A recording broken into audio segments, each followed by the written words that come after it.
What is the doctrine and teaching of the cross? சிலுவை என்ன உபதேசத்தை, என்ன போதனையை நமக்கு தருகிறது? நம்பர் 1, மனிதனை விடுதலை செய்யும் உபதேசம் சிலுவையின் உபதேசம். The teaching of the cross is the message of deliverance. மனிதனை என்ன என்ன காரியங்களிலிருந்து விடுவிப்பதற்காக இயேசு சிலுவையில் மரித்தார் என்கிற செய்தியை சிலுவையின் உபதேசம் நமக்கு கொடுக்கிறது. Message of deliverance. இதை 1 பேதுரு 2வது அதிகாரம் 24வது வசனத்தில் நம்ம பார்க்கிறோம்.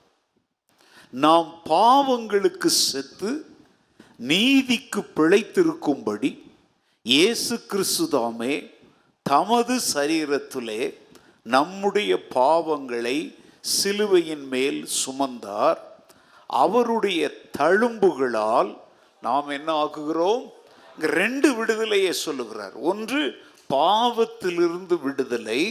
2, பாவத்தினாலே நம்முடைய சரீரத்தில் ஏற்பட்ட சாபங்களிலிருந்து விடுதலை. குணமாகிறோம் என்கிற அந்த வார்த்தையை எல்லாவிதமான சாபங்களின் விளைவுகள் என்று நாம் எடுத்துக்கொள்ள வேண்டும். வெறும் வியாதி என்று நாம் எடுத்துக்கொள்ளக்கூடாது. பாவத்தினால் உண்டான அனைத்து சாபங்களும் நம்முடைய சரீர வாழ்க்கையில் வந்தது. ஸோ பாவத்திலிருந்தும் பாவத்தினால் உண்டான சாபத்தின் விளைவுகளில் இருந்தும் நம்மை விடுதலையாக்க இயேசு சிலுவையில் மரித்தார் என்பதுதான் சிலுவையின் உபதேசத்தின் முதலாவது செய்தி.